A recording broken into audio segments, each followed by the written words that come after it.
Tim Freitas here with the Garden of English.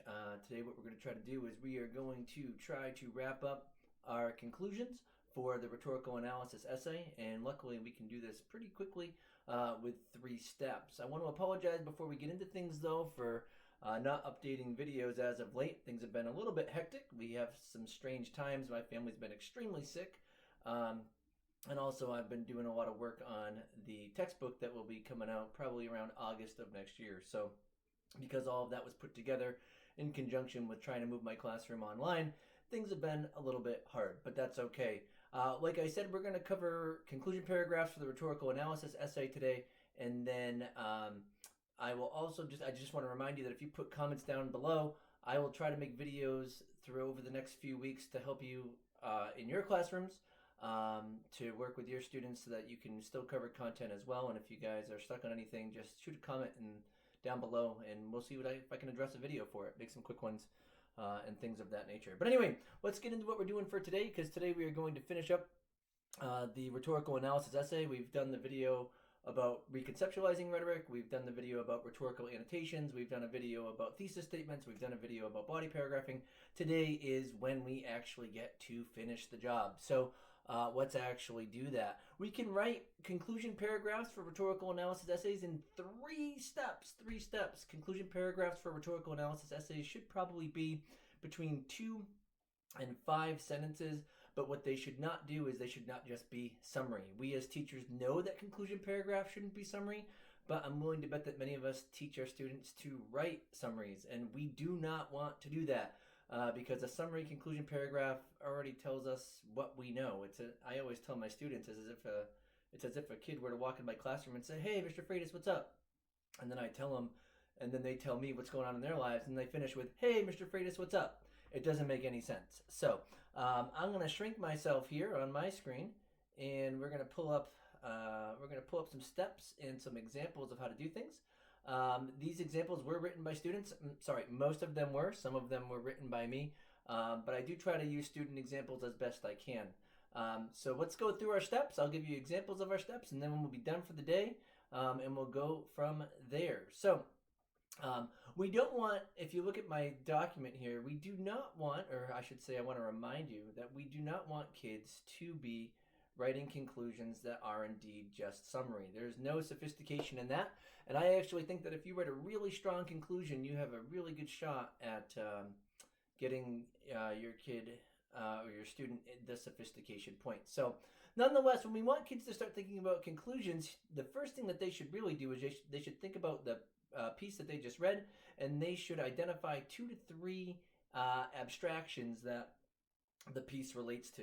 So we do want to teach them about ideas. We want how to read for ideas. So if they read the Cesar Chavez piece and they're like, wow, this is about nonviolence, this is about patience, this is about endurance, right? These are the types of words we want them to list out with step 1. Nonviolence, patience, endurance, peace, value of life. You can even use some phrases here. As long as they're abstract phrases, we will get kids on the right track of thinking what they have to produce for their thesis. So this really isn't that hard. But what I'm going to do is I'm going to scroll down a little bit here, and I'll give you some examples just with things that are commonly read. So I know a lot of teachers use the Bush post 9/11 speech, and that's what I used in one of my examples in my last videos. So I just listed out here resilience, justice, unity, isolation, and suffering. Those are some of the ideas that are explored throughout the speech. Now, there are other ideas as well. These are just the 4 that I picked. You'll also note that I use Fast Food Nation. I think I've mentioned that in a couple other videos. It's a great book to use, especially the intro and chapter 9. Those are 2 of my favorite pieces to teach. You don't have to read the whole book. Just the introduction and chapter 9 are enough to take you through an entire AP course anyway. But anyway, in chapter 9, it talks all about how companies don't really care about how their meat is produced, and because of that, they'll still sell it, and it can get people extremely sick, and a lot of times it's because there's fecal matter in the meat. So nonetheless, if I were to think about chapter 9 of Fast Food Nation, you'll see right here that we have 4 universal ideas listed: corporate greed. Oh, sorry, I should say 3. Corporate greed, apathy, and empathy.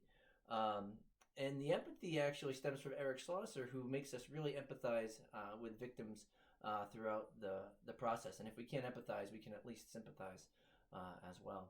The last one, though, here is the Abigail Adams letter, which I think was on the 2014 exam. This one's used in classes a lot, and it's great for high school students because really it's mom saying, hey, make me proud, and that's something that they can all relate to. It's just done in an archaic form, so sometimes kids miss it. But you really want to try to work with them on reading archaic English, and this is a great prompt to do so. But when I was thinking about Abigail Adams' letter, I pulled out what some of the ideas that she spoke about. We have struggle, we have maturity, we have anxiety, compassion, love, encouragement, and inspiration. And all of these ideas do show up throughout the piece. So this is how you want to do it. You want to just get kids to list out ideas first, because if they list out ideas, they can take care of what comes next. So after kids have ideas, what we want to encourage them to do is we want to encourage them to write the first sentence of their conclusion, which focuses on ideas, not summarizing rhetorical choices. If we're going to produce a summary of anything, we at least want to showcase that they have understood the ideas of the piece, as opposed to just, hey, the person made these choices. And a lot of times it's just ethos, pathos, logos, and then they move on, which is a whole nother story. Go see the writing thesis statements video. Anyway, once the kids have ideas, the next step of writing a conclusion is to generate a sentence that establishes a relationship between those ideas as seen throughout the speech. And this will become the first sentence of their conclusion paragraph. Now, one thing that I'd like to say is that kids can make general statements about how these ideas relate, but one thing I do like to do is I like to encourage them to try to turn it into a pertinent metaphor that relates to the piece as well. So I'm going to show you examples of a general sentence, which just says, here's the ideas and how they relate throughout the piece. And then I will show you a stylized one where the kids try to use a metaphor. And if you teach kids to do this, these metaphors become remarkably pertinent and strong, and can really help show that they understand the piece. I also have a template right here that tells kids what to do if they want to make a very general statement about the ideas. When it comes to creating the metaphors, they're really going to have to become more creative. But once again, that's an element of sophistication. So let's actually scroll down and look at a couple of these general and stylized sentences. So if we were doing the Bush post 9/11 speech, and don't forget, we're looking at the ideas of resilience, justice, unity, isolation, and suffering, right? A student could write something along the lines of, throughout his speech, we should put a comma there, throughout his speech, Bush reminds the U.S. of their resilient and patriotic spirit during their time of suffering. You know what? That's a much better first sentence than Bush uses blah, blah, and blah, or just a repetition of the thesis itself, because now we know that the student actually understands what the piece was about besides just those choices. Conclusions, we want to showcase, we want our students to showcase that they understand the universal application. Really, the question that they're answering is, why did I read this on my AP exam? Or why did my teacher have me read this or experience this in my classroom? How does this actually affect life even nowadays if the piece is old? This right here does so. It says, Bush reminds the U.S. of their resilient and patriotic spirit during their time of suffering. Well, now because we're talking about ideas, it's going to be able to a lot easier to bridge to more universal applications at the end of the piece, which is what we're going to do. But anyway, notice though, if you look at the example here, the stylized Bush piece, let me get my cursor here, the stylized Bush piece, right, tries to create a pertinent metaphor, and this was done by a former student of mine, and this is how she produced her first topic sentence, right? It's not topic sentence, her first sentence of her conclusion. It says, throughout his speech, Bush lights the torch of unification and justice in order to, well, we should just say to, right? To dispel the darkness of isolation and suffering. What a nice image, strong image to start with at a conclusion. So if we have a strong paper already and I get to this first sentence, I am really enjoying this because we see this picture of the metaphor of the Statue of Liberty, and this idea of like being a unifying element here. So she really the student really reached into history and iconic patriotic landmarks in order to bring all of this together. And I think that we can see the value there. Let's look at the example from Fast Food Nation here. So, like I said in Chapter 9, it talks about how there's fecal matter in the meat, and companies really care about making money as opposed to keeping their customers safe. And so we could have a first sentence like this. This is the non-stylized one, where it says the meatpacking industry has for far too long been given free rein over their companies. In Chapter 9, Schlosser delves into the disgust and betrayal of the industry, promoting the imperative need for stricter regulations. And we'll notice here that the ideas that show up would be this idea of free reign over companies. We have disgusting actions. We have betrayal. And we have the need for stricter regulations. All of these are strong ideas. However, when I posed this to my students and I said, hey, can we create a good metaphor here? I had a student that actually produced the first sentence that looks like this, and I was blown away. It says, throughout Chapter 9, Eric Schlosser forces the American public to wade through the cesspool that is the American meatpacking industry. And I really appreciate this image of the cesspool because she's talking about the corporate greed. She's talking about the corporate apathy. She's talking about the push for profit. And it's all tied into that one image of disgust and how America is forced to wade through that. A lot of times we're ignorant of these things and we have to just wade through it and deal with all of that grossness as well. It was an incredibly moving first sentence and I was highly impressed, and because of that, we put it on here for our examples. Now, for the Abigail Adams piece, we want to remember that we were talking about the maturity and the adversity and the struggle and things of that nature. And a good first sentence just reads like this: Abigail Adams inspires her son amidst the most tumultuous time of his life, literally and figuratively, his teenage years. It could be that simple. That the sentence can just read, hey, she inspires her son when he's been struggling. And that's okay. But notice, though, he is on a journey. He is on his way to France. And she is trying to really help him. So the metaphor that was generated for this stylized piece is, throughout the piece, Abigail Adams strives to help her son navigate the tumultuous seas of adolescence. And this is true.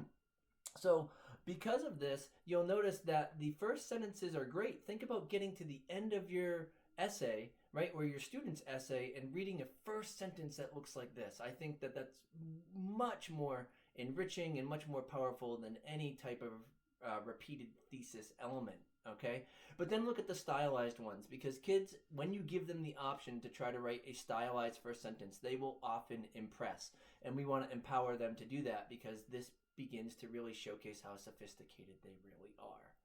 So step one, once again, is to just highlight the singular abstract words that are related to the essay that was read.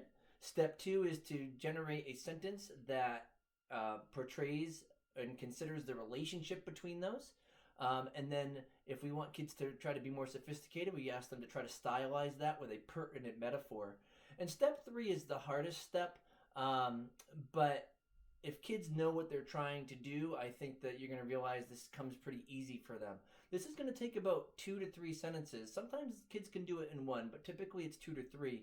But what we're trying to do now is we're trying to take what the speaker did with those ideas to create a relationship and make them universal. So we're going to try to move away from talking about the speaker and then moving to talk about more universal elements. So we're going to say people, or individuals, or society. And you'll see in my examples that my students that have produced these in the past actually do that. So we're going to see Abigail Adams' name show up maybe one more time, but it's going to turn it into a universal application. We might see Eric Schlosser's name show up again, but it's going to then move into something more universal, where we can just say people or individuals or companies or corporations. And what we're trying to do here is we're trying to make an observation about something universal that allows the reader to know that this kid understands why they had to read something in their English class or on their AP exam. One other thing too that I'll quickly show with one of my examples is that if kids can put a small snippet of text, we're talking about 3 to 5 words in that last sentence, when we have this universal application, it really adds even bigger like sophistication and BAM factor in order to sound excellent. And This third step is what I actually tell my kids is channeling their inner Cinderella. I tell them they have to leave their glass slipper for their Prince Charming so that their Prince Charming will just want to ask for their digits and chase them all around the country until they can get it, right? And then the kids are always telling me that that's creepy, and I'm like, no, I know, but it's just a metaphor, right? I have had other students in the past, though, tell me that they don't like that one, and they're like, can we just call it a mic drop? And I'm like, fine, if you want to call it a mic drop, that's okay, too. So the glass slipper is what I call it, because I like to talk to my kids who are rather voluminous in size and remind them that they, too, have an inner Cinderella, particularly football players or my biggest basketball players or jocks. But nonetheless, it's just to have a little bit of fun with that. But if your kids prefer mic drop, then let them have a mic drop. But let's actually see this in action, this idea of making the conclusion universal, giving a so what that is meaningful and shows that they understand the application of what they're reading. So what we'll do here is we will read the ending part of the conclusion paragraph. So if I were to go to the Bush 9/11 speech, okay, the first sentence was, and I'm going to read the stylized one, it says, throughout his speech, Bush lights the torch of unification and justice to dispel the darkness of isolation and suffering. So as the student begins to make this more universal, we're going to notice she does it in one sentence, and it's still a great conclusion. She moves on to say, even when an event that occurs whose effects pale in comparison to the magnitude of 9/11, individuals must strive to come together, responding with the best of America to address the physical and emotional consequences, regardless of any dividing factors. And you'll notice that this last part, right? It moves away from 9/11. It talks to any event, okay? Any event at all, even if it pales in comparison to 9/11, right? What should people universally do? Individuals must strive to come together. Why? So that they can address physical and emotional consequences, even if they're divided. So we see that this student is really understanding the need for unity here. Let's look at the one about corporate greed here with Eric Schlosser. So we're going to read the stylized one, and we'll go to the rest of the paragraph, right?